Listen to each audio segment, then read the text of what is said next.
En el nombre del Padre, y del Hijo, y del Espíritu Santo. Amén. Dios te salve María, llena eres de gracia, el Señor es contigo. Bendita tú eres entre todas las mujeres, y bendito es el fruto de tu vientre, Jesús. Santa María, Madre de Dios, ruega por nosotros pecadores, ahora y en la hora de nuestra muerte. Amén. Vamos a encomendar en otra Ave María el futuro sacerdotal de nuestra diócesis, orar por las vocaciones. Dios te salve María, llena eres de gracia, el Señor es contigo. Bendita tú eres entre todas las mujeres, bendito es el fruto de tu vientre, Jesús. Santa María, Madre de Dios, ruega por nosotros pecadores, ahora y en la hora de nuestra muerte. Amén. Y nuestra tercera y última Ave María en este momento, por los sacerdotes enfermos o muy mayores, o que están en crisis, en dificultad de cualquier naturaleza. Dios te salve María, llena eres de gracia, el Señor es contigo. Bendita tú eres entre todas las mujeres, bendito es el fruto de tu vientre, Jesús. Santa María, Madre de Dios, ruega por nosotros pecadores, ahora y en la hora de nuestra muerte. Amén. En el nombre del Padre, y del Hijo, y del Espíritu Santo. Amén. Por favor, siéntense. Queridos hermanos, en el contexto del Jubileo de la Misericordia, nos encontramos como hermanos en la fe y en el sacerdocio para redescubrir también nosotros el don de la misericordia. Buscamos una experiencia renovada de este don fundamental de la revelación cristiana para también poder transmitir de manera nueva lo que hemos recibido. Yo quiero empezar con una frase que quizás resume lo que les puedo compartir hoy, y es que la misericordia es ante todo una mirada. La misericordia no es primero un sentimiento. La misericordia es una mirada. Vayamos a los evangelios y encontremos a Jesucristo frente a las multitudes. Miremos su mirada, que nuestros ojos se detengan en los suyos. Y lo que vamos a encontrar ahí es la expresión y al mismo tiempo la fuente de la misericordia. ¿Cómo miraban a esas multitudes los romanos? Esas mismas multitudes que Cristo veía, ¿cómo las veían los romanos? Tenemos una respuesta. Las miraban a esas multitudes con desconfianza.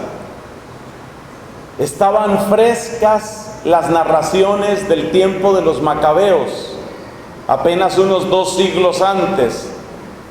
Los romanos miraban a la multitud como una especie de bomba a punto de explotar. O también miraban a la multitud como un recurso económico a través de ese mecanismo que era el cobro de los impuestos. Era lo que hacían los publicanos. O sea que para un romano esa multitud es o una amenaza o una fuente de dinero. Esos son los ojos del romano. ¿Cómo son los ojos de los fariseos frente a esa multitud? El capítulo 9 del Evangelio de Juan nos da la respuesta. En ese episodio del ciego de nacimiento, aparece esta frase en boca de uno de los fariseos exasperado porque no puede negar el milagro que Cristo ha hecho. Le han preguntado al ciego de nacimiento, ¿cómo te curó? ¿Pero cómo te curó? ¿Pero qué te hizo? Han traído a los papás del ciego, ¿es este su hijo? Han tratado de negar por todas partes el milagro y no han podido. En esa impaciencia, uno de los fariseos dice esta expresión que es muy significativa. Óigala bien. Esos que no conocen la ley son unos malditos. Esa es la mirada del fariseo. La verdadera mirada del fariseo frente a la multitud es esa. Esos son unos malditos. Están excluidos de Dios. Es lo que significa originalmente esa palabra maldito. Unos excluidos de Dios. Y sin embargo, Jesús en otro pasaje reprocha a los fariseos que recorren el mundo entero, les dice, por lograr un prosélito. Entonces, ¿cómo miran los fariseos a la multitud? Los miran como unos malditos, pero también los miran como una fuente de caricia para su ego. Esa es la mirada típica del fariseo. Y así podríamos analizar otras miradas. Los celotas de aquel tiempo ven a las multitudes como posibles reclutas, posibles vocaciones para la guerrilla de ese tiempo. Así los miran. Es importante recordar estas miradas para luego detenernos en la mirada de Jesús. La mirada de Jesús queda resumida en estas palabras: se compadecía de ellos porque estaban cansados, extenuados, abandonados, como ovejas sin pastor. O sea que hay una novedad en la mirada de Cristo. Cristo no los mira para despreciarlos, no los mira para utilizarlos, no los mira para excluirlos, los mira de un modo nuevo. Esa es, hermanos, esa es la novedad de la misericordia. Y esa es la mirada nueva. Punto primero de nuestra introducción. Observemos que en el logo del Jubileo de la Misericordia aparece el abrazo entre el buen samaritano y el herido, que también es el abrazo entre el pastor y la oveja. Y algo muy extraño es que el ojo del pastor se vuelve ojo de la oveja y el ojo del samaritano se vuelve ojo del herido. Por eso, si ustedes miran con detalle el logo de la misericordia, ustedes ven que hay dos personas, pero solo hay tres ojos. Algunos le buscan significado extraño, masónico. No tiene nada que ver con eso. Lo que sucede es que el logo del Jubileo de la Misericordia invita a todos, pero especialmente a nosotros, los sacerdotes, a que lleguemos a fundir nuestra mirada con la mirada de Cristo. El ideal sacerdotal para el Jubileo de la Misericordia es que nosotros regresemos a nuestras comunidades contagiados de la mirada de Jesús, el buen pastor. Segundo punto en nuestra introducción. Recordemos a este gran hombre, Juan Pablo el Grande, Juan Pablo II, San Juan Pablo II.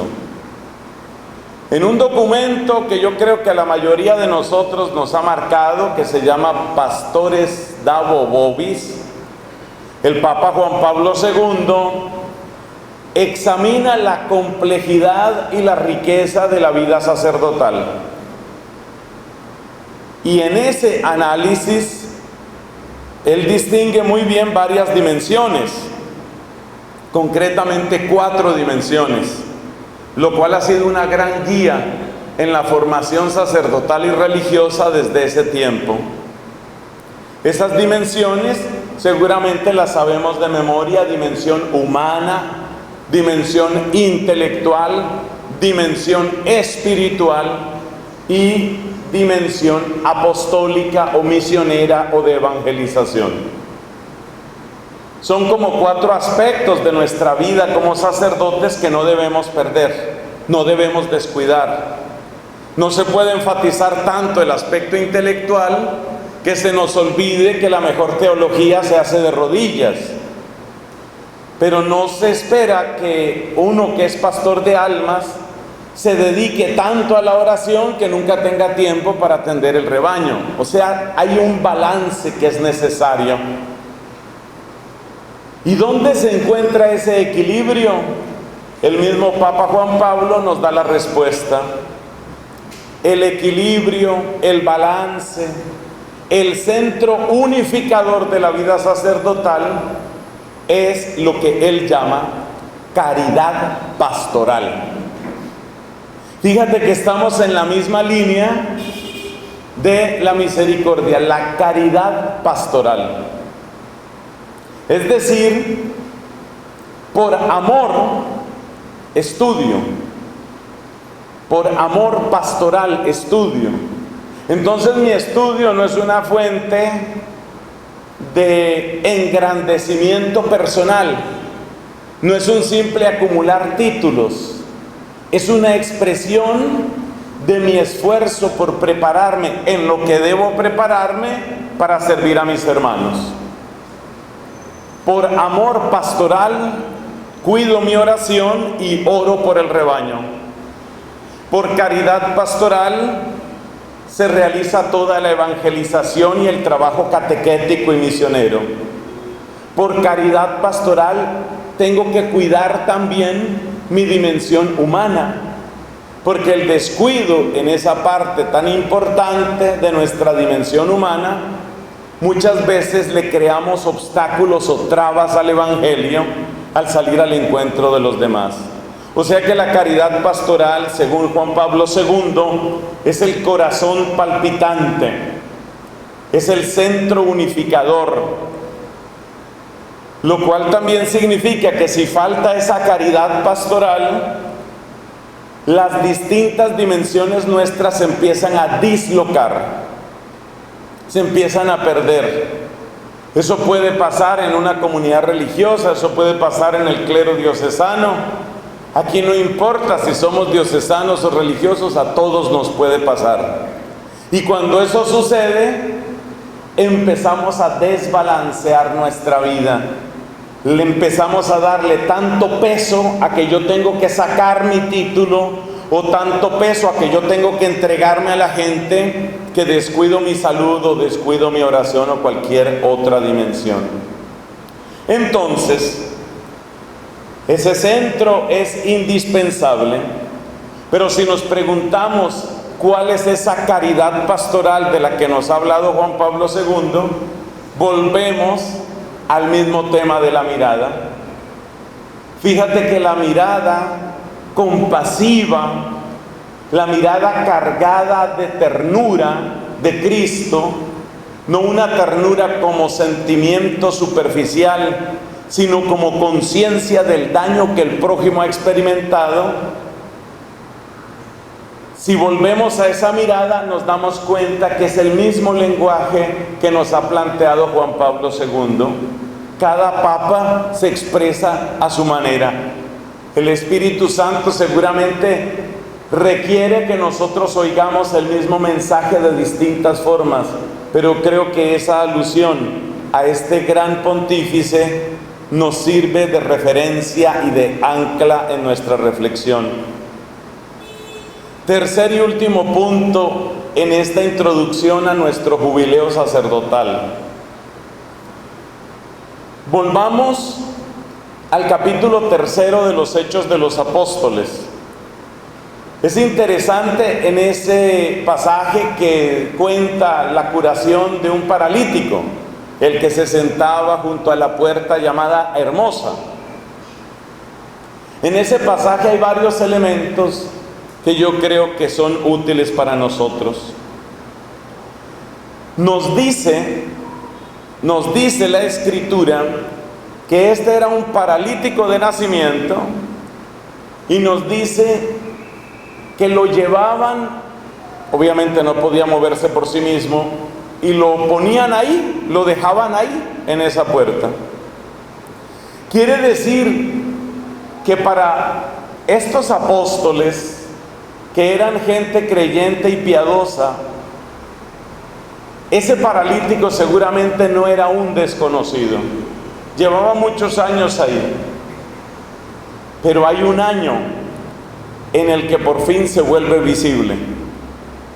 Es decir, volvemos al tema de la mirada. Podemos decir que la misericordia, esa misericordia que reciben los apóstoles con el don del amor divino, esa misericordia les da las gafas para empezar a ver al prójimo que antes no veían, porque ese paralítico estaba ahí siempre, pero no lo habían visto. Yo a veces me pregunto, haciendo mi examen de conciencia como sacerdote, ¿a cuánta gente yo no veo? ¿Cuánta gente se me volvió paisaje? ¿A cuánto dolor se han acostumbrado mis ojos? De modo que ya parece normal. Es muy interesante en los orígenes de la vocación de la beata, pronto canonizada, si Dios permite, Santa Teresa de Calcuta. Es muy interesante en los orígenes de la vocación de ella, cómo se da un fenómeno parecido al de Hechos de los Apóstoles capítulo 3. En esa enorme, ruidosa y cruel ciudad de Calcuta, literalmente la gente se muere en la calle, sobre todo los que están por fuera del sistema de castas de la India, los llamados parias. Si un paria se enferma, se queja, agoniza y muere en la calle, es parte del paisaje, nadie lo ve, es invisible. Pues bien, la misericordia hace visibles a aquellos que antes para mí eran paisaje. Yo soy un poco un soñador, si lo quieres ver de esa manera, y yo pienso en este grupo que tengo aquí, mis hermanos sacerdotes, diócesis de La Guajira, y yo digo, la gracia de Dios es tan poderosa. Estamos viviendo nuestro jubileo sacerdotal. ¿Qué tal que un toque del Espíritu Santo hoy te permita, hermano, llegar a tu mundo, el de siempre, como los apóstoles cuántas veces habrían entrado al templo, volver a ese mundo y empezar a descubrir los paralíticos, empezar a descubrir a cuánta gente la he tratado como paisaje? Es que nosotros hemos tomado una actitud demasiado resignada frente al dolor del mundo. Que hay gente matándose, que hay gente drogándose, que hay gente prostituyéndose o que ha sido prostituida, que hay tráfico de personas, que hay desplazados, que hay hambre. Todo eso se nos va volviendo paisaje. Podemos decir que la renovación en la misericordia es una especie de santa rebeldía que hace que uno recupere la capacidad de extrañarse frente al dolor. ¿Por qué este hombre está aquí? ¿Por qué esto está sucediendo? Eso es lo que acontece con los apóstoles Pedro y Juan en Hechos capítulo 3. Pero la misericordia, que es don propio del Espíritu Santo, no solamente les da ojos nuevos para ver lo que antes no veían, sino que también les da a ellos, a Pedro y a Juan, les da una nueva riqueza. Lo que dice Pedro, lo conocemos bien: oro ni plata tengo. Normalmente esa hubiera sido la única respuesta de este pescador de Galilea. Alguien me pide dinero, no tengo oro ni plata. I'm sorry, lo lamento, no puedo hacer nada por ti. Quédate ahí, yo sigo mi camino. Pero el don nuevo del Espíritu que ellos han experimentado, según se cuenta en el capítulo 2 de Hechos de los Apóstoles, el don nuevo del Espíritu es el que hace que la frase no termine ahí. Porque casi siempre uno termina la frase en yo no puedo. Yo no puedo. Que hay gente matándose, que hay gente secuestrando, que hay explotación sexual de niños, de niñas. ¿Qué problema? Bueno, pues yo no puedo hacer nada. Hasta ahí llegamos. La novedad que trae el Espíritu es que hay uno que sí puede. Y ese que sí puede, que es el don del Espíritu, es el que obra en Pedro y en Juan. Oro ni plata yo tengo, yo no puedo hacer nada. Frente a las grandes calamidades de los sistemas injustos, llámense capitalismo, ponle el nombre que quieras. Frente a las grandes calamidades y los esquemas de muerte que traen los grandes sistemas económicos y de gobierno, yo no puedo hacer nada. Pero tengo una riqueza nueva. Y es importante que nosotros, en este día que yo llamo un día de retiro, para mí este es un día de retiro espiritual, el día de nuestro jubileo, es importante que nosotros nos abramos a la gracia del Espíritu para que nos diga lo que sí podemos.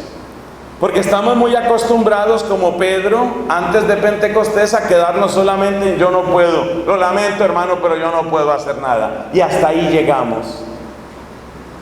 Pero resulta que ahora el Espíritu le da un plus, le da una fuerza, le da una gracia a ese, y ahora sí puede. Entonces yo sueño con que nosotros sacerdotes, que muchas veces hemos dicho yo no puedo hacer nada frente a eso, revestidos con el Espíritu Santo, digamos, yo como persona humana no puedo, pero tengo otra riqueza. Eso también nos lo enseña Hechos de los Apóstoles capítulo 3. Y hay otro elemento que quiero destacar de ese mismo pasaje, y con eso cerramos nuestra introducción. Esta conferencia tiene 3 partes: la introducción, que estamos terminando, y luego otros 2 puntos, que son la novedad de la misericordia y el sentido de una iglesia en salida. Esas son las 3 partes de esta exposición. Entonces cerremos la introducción. Miren, Hechos de los Apóstoles capítulo 3 hay otra cosa que me fascina. Eso no es que me llama la atención, es que me fascina. Si usted mira en los evangelios, se da cuenta que había un tema permanente de discusión y de división entre los apóstoles. ¿De qué estaban discutiendo ustedes? Esa es la pregunta. Y la respuesta siempre es: ¿quién es el primero? En esa se la pasaban. ¿Quién es el primero? Seguramente por las diferencias que había entre ellos, las respuestas podían ser distintas. Sabemos que Natanael tenía el equivalente a un postdoctorado en Sagrada Escritura, porque para ser escriba había que haber estudiado hasta cerca de los 40 años. Entonces Natanael, conocido como Bartolomé también, podía decir: pues el primero soy yo, aquí nadie tiene las credenciales mías. Pedro podía decir: un momentico, el primero soy yo fui el único al que le dijeron: tú eres piedra y sobre esta piedra edificaré mi iglesia.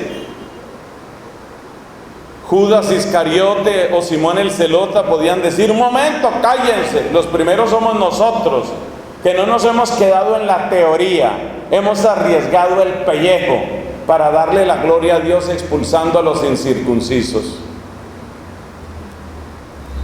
Cada uno podía argumentar alguna cosa, podía decir algo, por su origen, por sus estudios, por su trabajo. Mi experiencia de la gracia es más grande que cualquiera de ustedes. Yo soy un publicano. Yo sí sé lo que es conversión. Ustedes no, usted que va a saber nada, Juan, cállese. Yo sí sé lo que es conversión, podía decir Mateo. Lo interesante de este análisis es que luego esas discusiones siguen en la iglesia. Y en la iglesia tal vez seguimos discutiendo quién es el primero. ¿Quién tiene la oficina más grande? ¿Quién tiene el cargo más importante? ¿Quién tiene la parroquia más visible? ¿Quién tiene más amistad con el obispo? ¿Quién tiene ideas que son las que quedan en el plan pastoral? Es decir, seguimos discutiendo. La discusión siguió sobre quién es el primero. Pero lo hermoso es ver en la Sagrada Escritura, sobre todo en la obra de Lucas, vale decir su Evangelio y los Hechos. Si ustedes le siguen la pista a la obra de Lucas, se dan cuenta que la discusión por quién es el primero va avanzando, pero se acaba en un punto. ¿En qué momento se acaba la discusión sobre quién es el primero? En la cruz. ¿En qué momento se acaba la discusión sobre quién es el primero? En Pentecostés. Cuando nosotros, y nosotros somos todos, cuando pasamos por debajo de ese árbol bendito de la cruz, cuando dejamos que el goteo de la sangre del crucificado nos bañe, dejamos de discutir quién es el primero. Porque en esa peregrinación a través de la puerta de la cruz, Cristo dijo: yo soy la puerta, ¿no? En esa peregrinación a través de la puerta de la cruz, no hay nada que lo distinga a usted de mí, porque usted necesita de esa sangre redentora y yo también. Entonces ahí se nos acaba la discusión de quién es el primero, porque lo único que yo puedo decir, mientras cae sobre usted y sobre mí la sangre santísima de Jesús, lo único que yo puedo decir es: yo soy el primer pecador. ¿Quién lo dijo? San Pablo, capítulo 1 de 1 Timoteo. El primero entre los pecadores soy yo. Si te das cuenta lo que hace la cruz cambia el sentido de yo soy el primero porque tengo más poder, porque tengo más estudios, porque tengo más privilegios, porque tengo más nombre. La cruz cambia ese lenguaje, lo cambia por yo soy el primero entre los pecadores. 1 Timoteo capítulo 1. Pero luego llega Pentecostés, y Pentecostés es la experiencia misma del amor compasivo de Dios. Y en esa experiencia deliciosa del amor de Dios, cada corazón queda más que saciado. Efesios capítulo 3. Dios nos da más de lo que deseamos, más de lo que pensamos, más de lo que imaginamos. Y cuando uno ha recibido más de lo que desea y de lo que piensa y de lo que imagina, entonces se cumple lo que mi mamá, que de Dios goce, siempre trató de enseñarnos cuando éramos niños peleones. Deje de estar mirando platos ajenos. En mi casa fuimos 4 hijos, todos varones. No se sabe quién era más envidioso, creo que yo.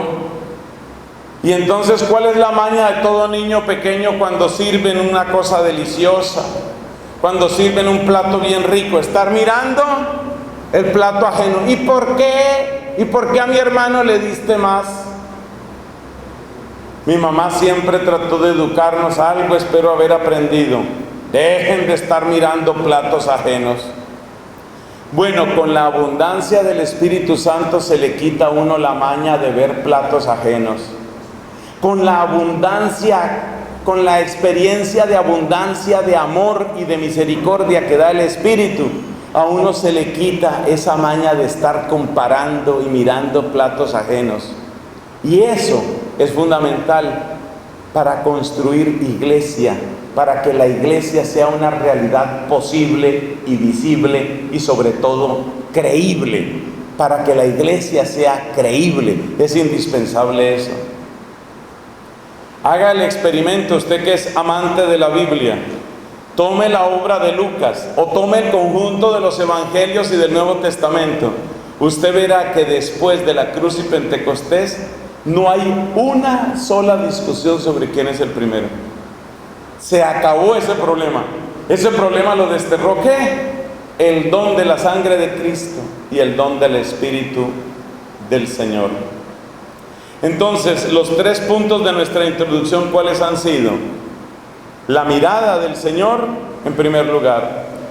En segundo lugar, el recordatorio de la caridad pastoral en Juan Pablo II.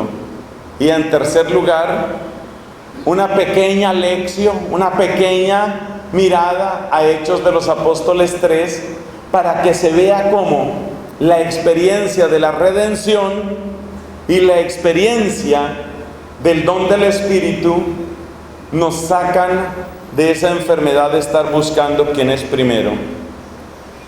Bueno, entonces pasemos a nuestro segundo punto. Superada la introducción, pasemos al segundo punto. ¿Cuáles son las novedades que trae la misericordia específicamente para nosotros? Yo creo que ustedes y yo, que llevamos oyendo hablar de misericordia ya como 1 año, y todos los retiros son de la misericordia, las convivencias de la misericordia, los folletos de la misericordia, me hace acordar de un amigo español que, ustedes saben cómo son los españoles para hablar, que dice, pues yo voy a poner en pausa ya el tema de la misericordia por lo menos hasta el año entrante, como quien dice ya estoy hasta aquí. Por eso tenemos que hacernos esta pregunta. Para nosotros, ¿cuál es esa novedad? Quiero destacar 3 elementos. Esta es una predicación muy trinitaria, todo es de a 3. Entonces quiero destacar 3 elementos. Mire esta frase: la experiencia de la misericordia nos da un nuevo sentido de la justicia. Tradicionalmente se ve como una especie de tensión, por lo menos dialéctica, entre justicia y misericordia. Pero si lo miras bien, resulta que la misericordia renueva el sentido de la justicia. ¿De qué manera? De esta manera.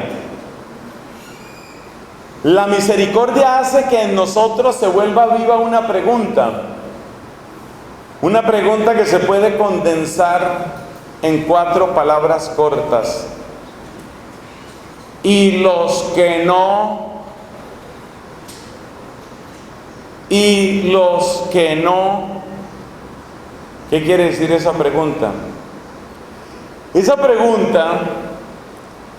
pregunta se siente muy bien en un lugar como el que estamos.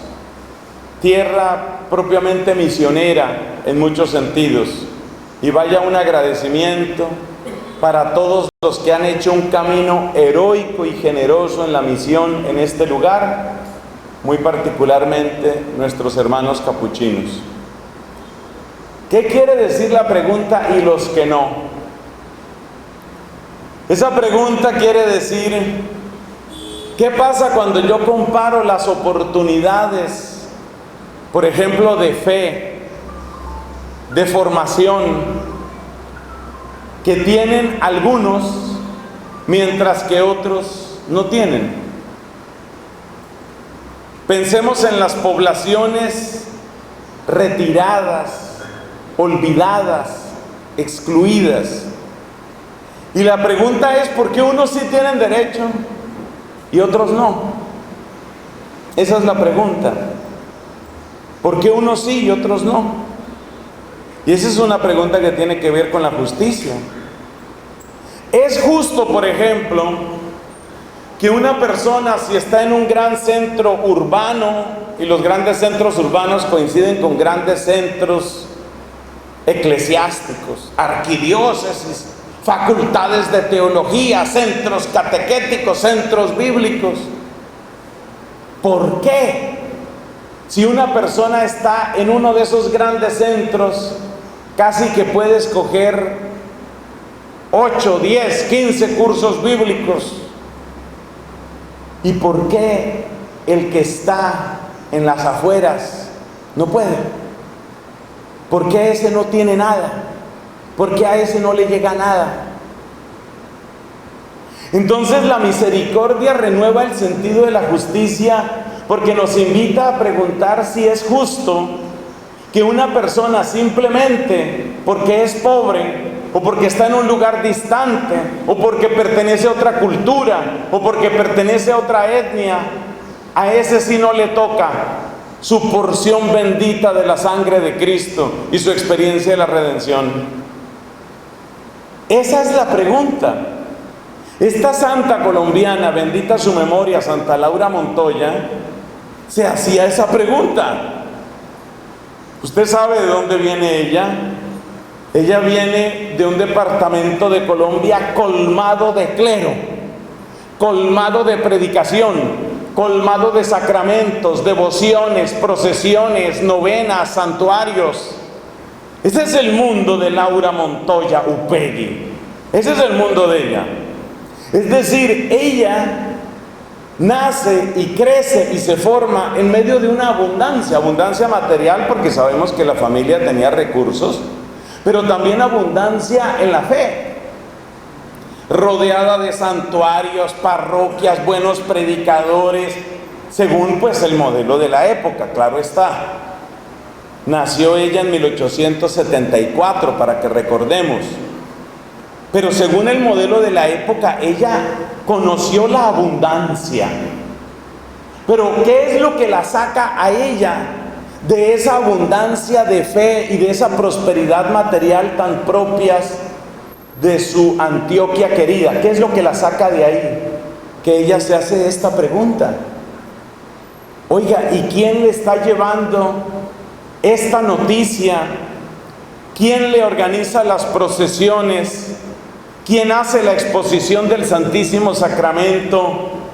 En los indígenas del Amazonas, en los indígenas del Catatumbo. ¿Quién lleva la noticia allá? O sea, ¿por qué ellos no tienen derecho? ¿Por qué si uno nació en Jericó, o nació en Bello, o nació en Medellín, el mundo que ella conoció? ¿Por qué si uno nació en Jericó o en Medellín, o en Sabaneta, o en Envigado, tiene el derecho de disfrutar todos estos banquetes espirituales? Pero si resulta que naciste en el Tarra, o en Baupés, o si naciste en el Amazonas, no tienes derecho. ¿Por qué? Hay una injusticia ahí. Lo mismo que uno se pregunta, ¿por qué hay agua potable en unos sitios y no en otros? También tiene que preguntarse, ¿por qué se predica tanto el Evangelio en ciertos centros y no en otros? Antes de venir aquí, estaba compartiendo unos días de formación y de predicación con un grupo laical en Bucaramanga, y hablábamos de muchas cosas, porque fueron varios días de reuniones y de retiros. Y me comentaban ellos lo que sucede con los cantantes católicos. Resulta que también con los cantantes católicos pasan cosas así. Todos hemos oído hablar de la hermana Glenda, todos hemos oído hablar de Martín Valverde, por mencionar solamente dos. Muchos habrán escuchado de John Carlo o de Alfareros, grupos que son más o menos conocidos, Son by Four. Pero ¿cuál es el punto?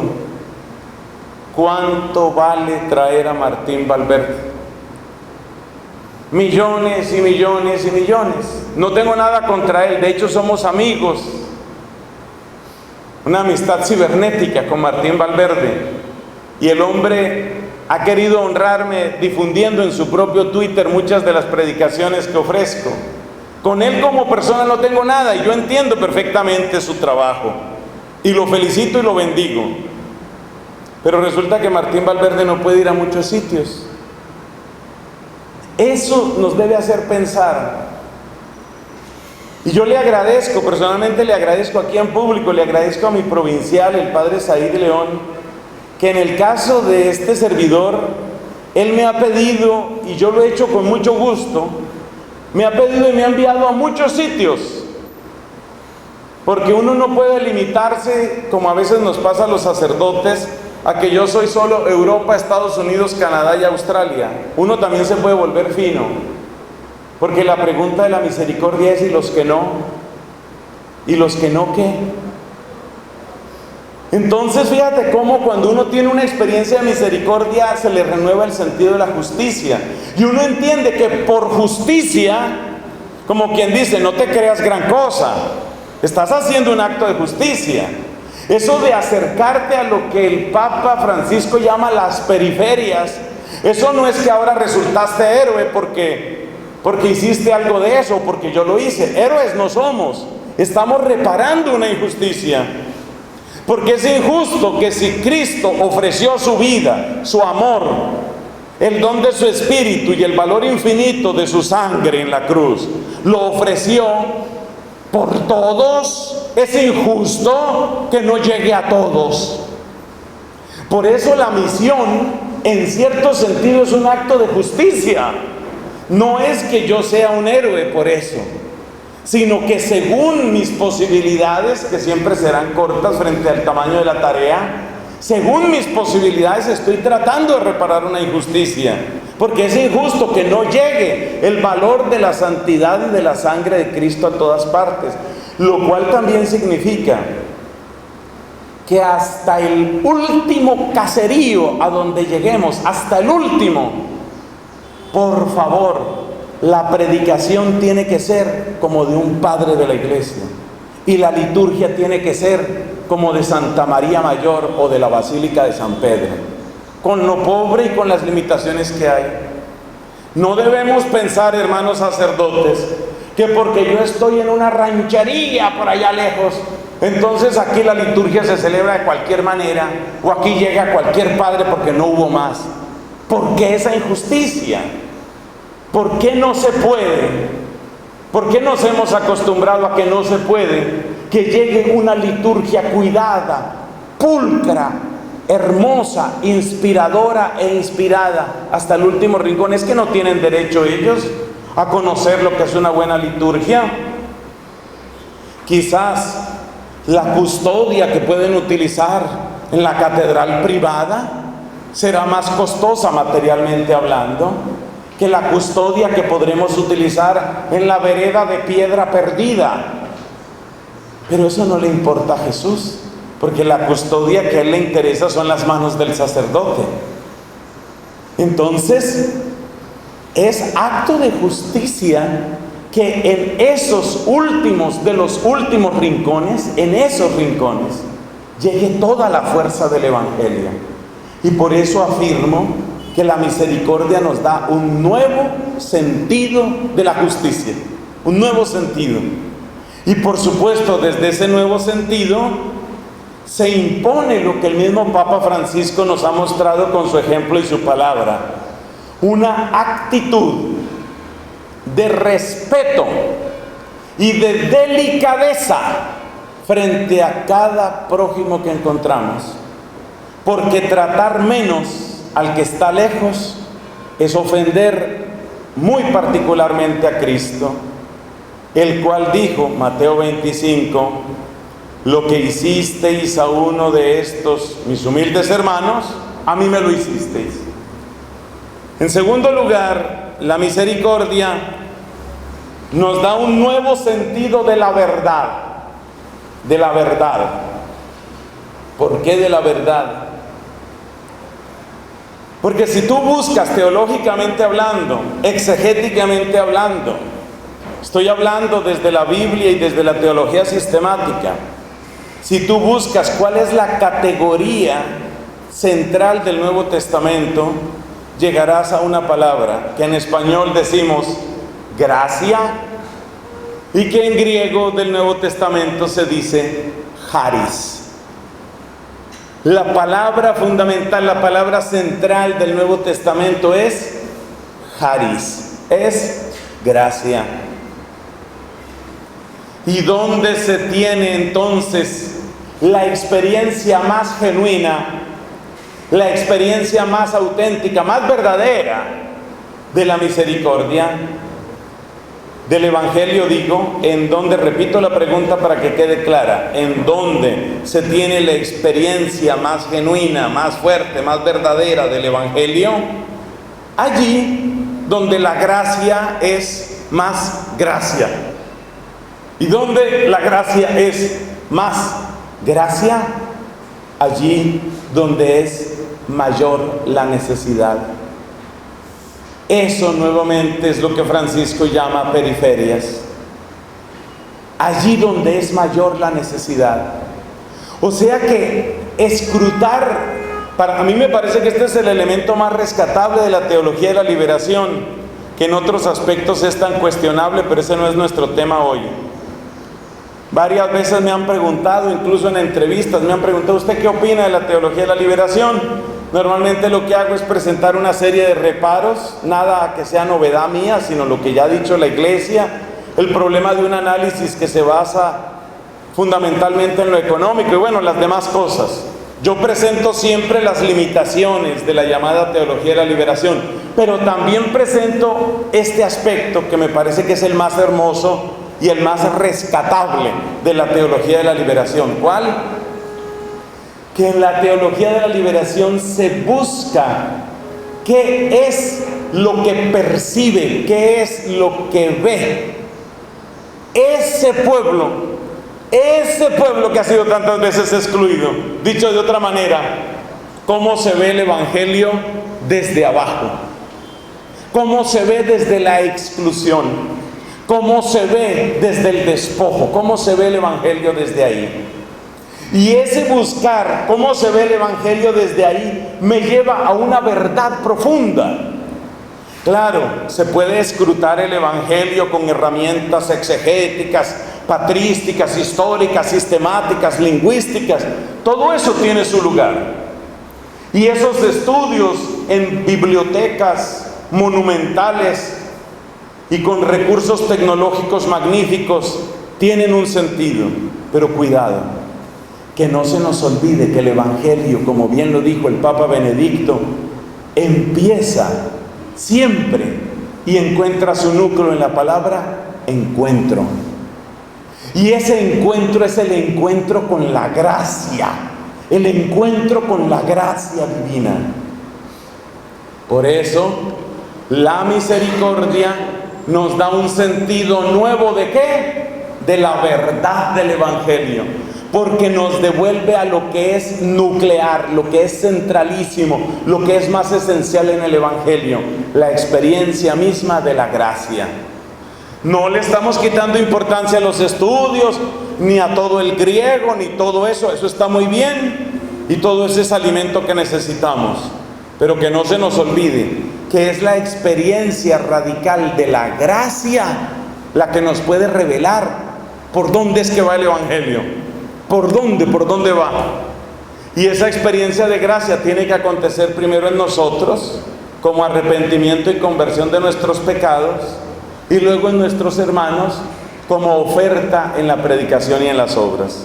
Por último, la misericordia nos devuelve la experiencia y nos da un nuevo sentido del amor. El amor como crear el bien, hacer posible el bien. Esto es muy importante porque hoy se está enfatizando demasiado el tema de la misericordia como acogida, y luego se pasa de hablar de la misericordia como acogida a la misericordia como aceptación, y luego de la misericordia como aceptación se pasa a la misericordia como no conversión, que es exactamente la negación del Evangelio. Yo voy a citar un caso específico para que nos entendamos de qué estamos hablando. Tomemos el caso de las personas que están en la práctica de la homosexualidad. Hay que acogerlos, hay que aceptarlos. Pero llega el momento en el que el lenguaje se plantea casi como no pretenda cambiarlos, déjelos como está, apruebe su estilo de vida. Dese cuenta que es muy fácil pasar de la acogida a la aceptación y de la aceptación a la complicidad. Eso es lo que quiero destacar. Cuidado con esos pasos. Y lo mismo puede pasar con el problema, porque es un problema, el pecado siempre será un problema, del adulterio. Hay que acoger, hay que incluir al adúltero. No debe sentirse excluido, hasta ahí vamos de acuerdo. Hay que acoger. Ya cuando pasas al verbo aceptar hay que tener mucho cuidado, porque efectivamente queremos aceptar al adúltero, pero no queremos aceptar al adulterio. Lo de San Agustín, ¿no? Misericordia con el pecador, pero claridad frente al pecado. Entonces fíjate el problema, que una malentendida misericordia va siguiendo esta cadena: acoger, aceptar, ser cómplice. No, ese no es el camino. Ese no es el camino. Entonces, por eso es importante volver al Evangelio para darnos cuenta de que Cristo jamás dejó a las personas como las encontró. O sea, la misericordia es transformante. Hay una frase que vengo repitiendo en estas últimas misiones que Dios me ha permitido. Esa frase es: Cristo me acepta como soy, pero no me deja donde estoy. Entonces sí a la acogida a todos, al mafioso, al drogadicto, al que está por su historia personal o por lo que sea en la práctica homosexual. Claro, hay acogida, claro que sí. Cristo me acepta como soy, pero no me deja donde estoy. Por eso la verdadera experiencia de la misericordia, si vamos a los evangelios, no hay ideologías. Cuidado con las ideologías. Si vamos al evangelio, nos damos cuenta que en el evangelio la misericordia siempre es transformante. El evangelio siempre produce, genera y establece un bien, siempre restituye un bien. Entonces, resumen de esta parte: ¿cuáles son las novedades para el jubileo sacerdotal? Novedades en esto de la misericordia. Respuesta: primero, un nuevo sentido de la justicia. Preguntarnos si los que no, porque hay gente que no tiene derecho a una misa bien celebrada, porque hay gente que no tiene derecho a oír una homilía bien hecha, pulcra, bella, santa, inspiradora. ¿Por qué no? Porque son pobres, porque están lejos. ¿Por qué no? Nuevo sentido de la justicia. Luego, nuevo sentido de la verdad. El evangelio se percibe mejor, de hecho se percibe solamente desde la gratuidad. Y luego, nuevo sentido del amor, el amor que construye el bien. Llegamos a la conclusión: una iglesia en salida. No sé qué sienten ustedes en este momento, quizás un poco de hambre, un poco de cansancio, pero en mi caso, lo que siento sobre todo, precisamente porque es mi deber predicar de esto, lo que yo siento es necesidad de conversión. Y para mí el jubileo de la misericordia tiene que traducirse en eso para nosotros sacerdotes, en una conciencia de que uno también puede renovarse. A mí me mueve mucho el ejemplo de Santa Teresa de Jesús, que entró al convento siendo relativamente joven y tuvo su gran conversión hacia los 38, 39 años de edad. Eso significa que una gran parte de su vida estuvo marcada por la mediocridad, pero Dios la sacó de ahí. Y yo creo que tenemos que hacer de este jubileo de la misericordia una experiencia de mejoramiento y una experiencia de conversión para nosotros. Esa es la primera conclusión. Segunda, también son tres, hoy estamos trinitarios. Segunda conclusión: la conversión no es solo personal. Necesitamos lo que podríamos llamar, yo no sé si el término cabe, conversión como iglesia local, conversión eclesial. Finalmente, fíjate que cuando se acabaron las discusiones sobre quién es el primero, ahí empezaron a ser colegio de los apóstoles. Empezaron a hacer un grupo compacto. El día mismo de Pentecostés la gente no decía, ¿por qué este habla? ¿Por qué este habla? Sino porque ellos nos hablan el mismo lenguaje, el lenguaje de la gloria de Dios. Es decir, ellos empezaron a ser una comunidad. Por algo se celebra Pentecostés como el cumpleaños de la iglesia, dicen algunos. Porque ahí nace realmente la iglesia como comunidad que es capaz de hacer realidad lo de Efesios capítulo 4. Dice el apóstol San Pablo en ese texto, versículos del 1 al 16, dice San Pablo que tenemos que crecer a todos hasta la estatura del hombre perfecto, a la medida de Cristo en su plenitud, pero lo describe como una circulación de bienes a través de las articulaciones y coyunturas, dice San Pablo, Efesios capítulo 4. Entonces necesitamos conversión eclesial. En ese sentido veo yo esa palabra. Y conversión eclesial significa querer nuestra iglesia local. Conversión eclesial significa entender que esta vida sacerdotal, o como se dice a veces, este cuento del sacerdocio, este cuento de entregarse a Dios es duro. Y poder mirarnos los unos a los otros, hermanos, poder mirarnos como gente que está dando la pelea.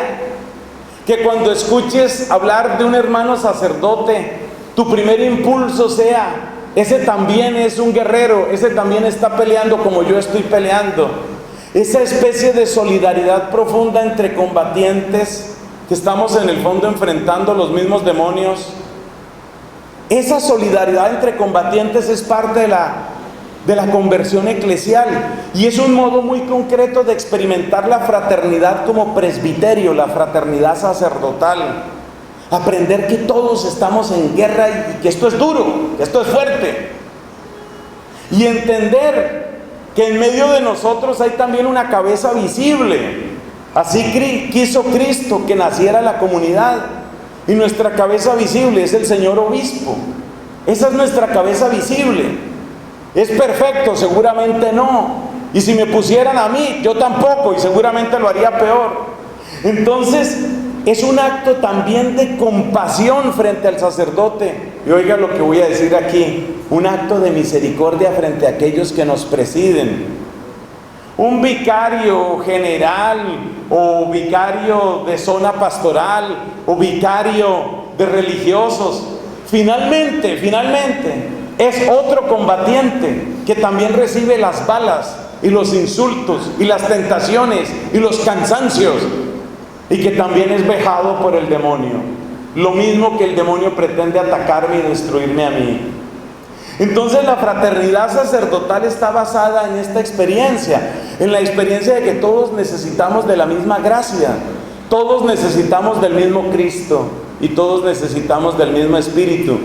Así que la primera conclusión es necesidad de conversión personal, la segunda es necesidad de conversión eclesial, y la última conclusión es subrayar el nexo que todo este hermoso tema tiene con otras expresiones que resonaban hasta hace unos pocos años. No las dejemos perder. Fíjate que esta iglesia en salida es la misma idea de lo que hace unos pocos años se llamaba nueva evangelización. Nueva en su ardor. ¿Te acuerdas que nos insistían mucho? Nueva en su ardor, nueva en sus métodos. Es lo mismo en el fondo. Cada tiempo el Espíritu Santo nos da el mensaje, quizás con otra palabra, pero en el fondo es lo mismo. Si retrocedemos un poquito más, en el fondo es el mismo mensaje de la inculturación. ¿Te acuerdas cuando se hablaba tanto de inculturación? En el fondo es lo mismo. Retrocedamos más, vamos a Pablo VI. Es la misma civilización del amor, lo mismo.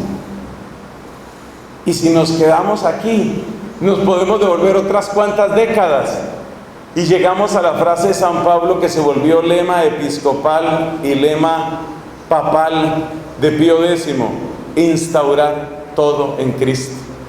O sea, en el fondo la iglesia siempre es la misma y siempre es fiel a sí misma. Francisco nos lo dice con su lenguaje, con su experiencia, con su Buenos Aires y con su primerear y todas esas cosas que se inventa, pero es lo mismo. En el fondo es que el que ha recibido tanto no se puede quedar callado. Mi muy querida Catalina de Siena, doctora de la Iglesia, dominica virgen seglar del siglo XIV, lo resumía con esta frase con la que yo también termino. Decía ella: el alma, viéndose tan amada, no puede defenderse de amar. Me encanta eso. No puede defenderse de amar. Gloria al Padre, al Hijo y al Espíritu Santo.